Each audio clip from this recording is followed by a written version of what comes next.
اب کچھ ہم چلتے ہیں جو اہم فیصلے ہم نے کیے، اور اس میں ایک اہم فیصلہ جو تھا وہ الیکشنز کا تھا۔ آپ سب کو پتہ ہے کہ نگراں حکومت تھی اور الیکشن نہیں ہو رہے تھے۔ الیکشن پٹیشن ہمارے پاس سپریم کورٹ کے سامنے آئی، 3 دن اس کی سنوائی ہوئی اور 12 دن کے اندر اس کا فیصلہ ہو گیا، اور ہم نے تجاوز نہیں کیا اپنے اختیارات کا۔ ہم نے کہا جو 2 ادارے ہیں، صدر پاکستان کا اور اداروں کی بات ہوتی ہے اور بھی ادارے ہیں، اور الیکشن کمیشن آف پاکستان کا، دونوں فرما رہے تھے کہ یہ اختیار الیکشن تاریخ دینے کا اختیار میرا ہے، صدر صاحب فرما رہے تھے، اور الیکشن کمیشن آف پاکستان کہہ رہا تھا کہ نہیں، یہ ہمارا اختیار ہے، مگر کسی نے الیکشن کی تاریخ نہیں دی دونوں میں سے۔ یہ تو دونوں کہہ رہے تھے کہ ہمارا اختیار ہے، تو پھر دے دیں آپ اپنی تاریخ۔ تو ہمارے پاس آیا، ہم نے دونوں کو کہا کہ الیکشن کمیشن کو کہا کہ صدر پاکستان کیونکہ ان کا عہدہ بڑھا ہے، آپ جائیں اور تاریخ لے کر آئیے، واپس خالی ہاتھ نہ آئیے۔ انہوں نے فیصلہ کیا، جو فروری کی 2024 کی تاریخ کا ہم نے اس کا آرڈر میں لکھا اور یہ کہہ دیا کہ اب اس پہ رد و بدل، اس پہ کوئی رکاوٹ نہیں آئے گی، مگر رکاوٹ کرنے والے ہر چیز میں رکاوٹ ڈھونڈ لیتے ہیں۔ لاہور ہائی کورٹ کا فیصلہ آ گیا اور انہوں نے تمام پاکستان کے جو اسسٹنٹ ریٹرننگ آفیسر، سارے آفیسرز کو روک دیا، نہ صرف پنجاب کی حدود تک، لاہور ہائی کورٹ کا حدود صوبے تک ہوتا ہے، صوبے کے باہر نہیں ہوتا ہے، مگر پورے پاکستان پہ، اور کہا کہ یہ ریٹرننگ آفیسر ہو ہی نہیں سکتے ہیں اور یہ عدلیہ سے دیے جائیں۔ الیکشن کمیشن لکھ چکی تھی چیف جسٹس صاحبان کو ہائی کورٹس کے کہ جی آپ ہمیں ریٹرننگ آفیسر دینا پسند فرمائیں گے، کیونکہ قانون کہتا ہے کہ یہ ایک آپشن ہوتا ہے۔ تو انہوں نے کہا نہیں، ہم آپ کو نہیں دے سکتے کیونکہ ہمارے پاس بہت زیادہ کیسز ہیں اور ہم ان کو اسپیئر نہیں کر سکتے۔ تو قانون یہ کہتا ہے، تو پھر وہ الیکشن کمیشن ہم نے دیکھے کہ انہوں نے مخصوص قسم کے لوگ تو نہیں لگائے، تو انہوں نے کہا جہاں ڈی سی تھا اس کو ریٹرننگ آفیسر بنا دیا، جو وہاں کے لوگ تھے وہ خاص نہیں لائے گئے، تو اس کو سراہا، اس فیصلے کو ہٹایا راستے سے۔ اگر وہ فیصلہ رہتا تو فروری کے الیکشن نہیں ہو پاتے۔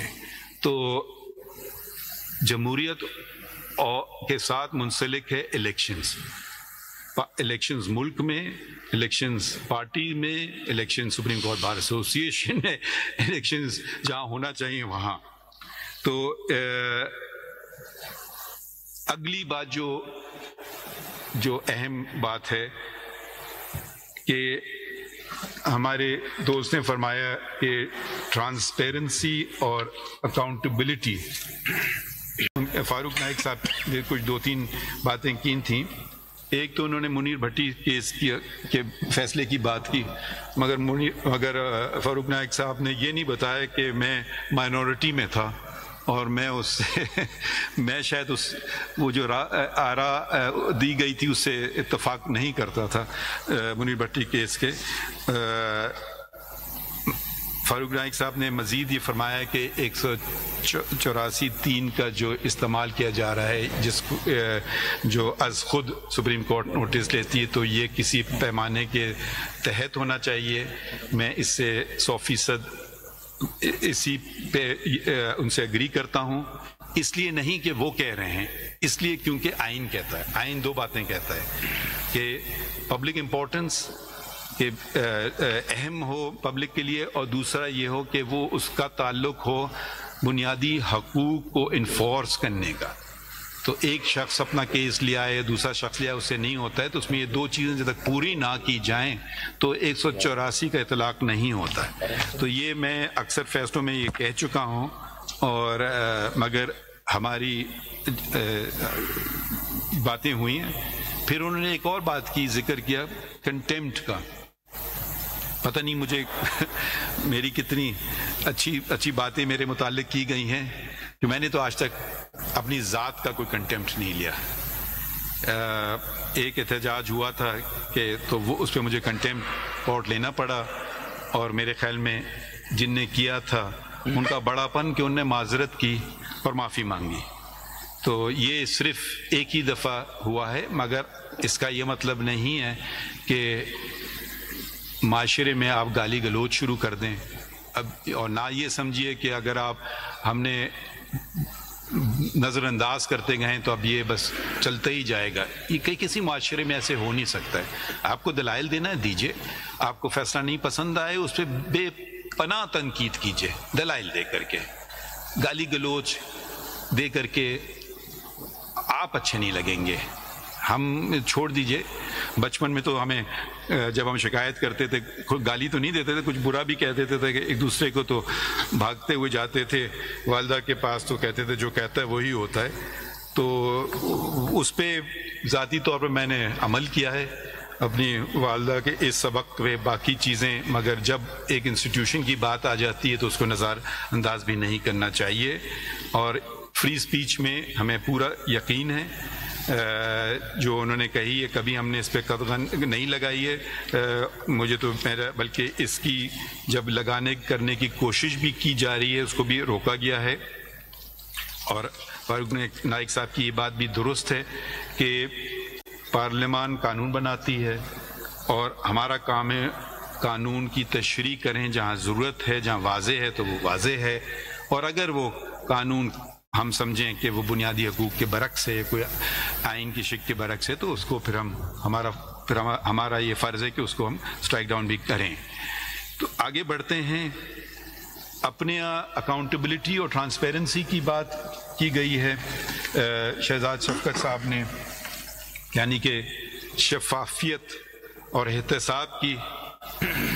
آپ دوسروں سے مانگیے شفافیت اور دوسروں کا کریں احتساب، اور اپنا اور خود کا نہ کریں، تو بات میں کچھ وزن نہیں ہوتی ہے اور آپ کے فیصلوں کی قدر بھی نہیں کی جاتی ہے.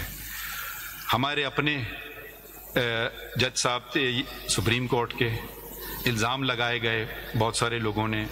ہم نے سپریم جوڈیشل کاؤنسل نے یہ بھی کام کیا جو ایک اس لیے کیونکہ آئین یہ ہمیں حکم دیتا ہے کہ سپریم جوڈیشل کاؤنسل کا، اور ان کو برطرف کیا.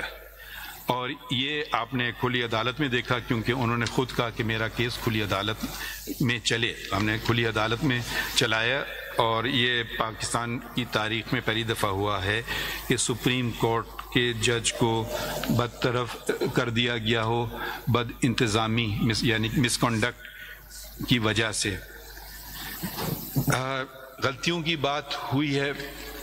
میں تو ہمیشہ دعا گو رہتا ہوں کہ اللہ تعالیٰ مجھ سے غلطی نہ ہونے دیں، مگر پھر بھی غلطیاں ہوتی ہیں، اور اس عدالت نے بھی غلطیاں کی ہیں.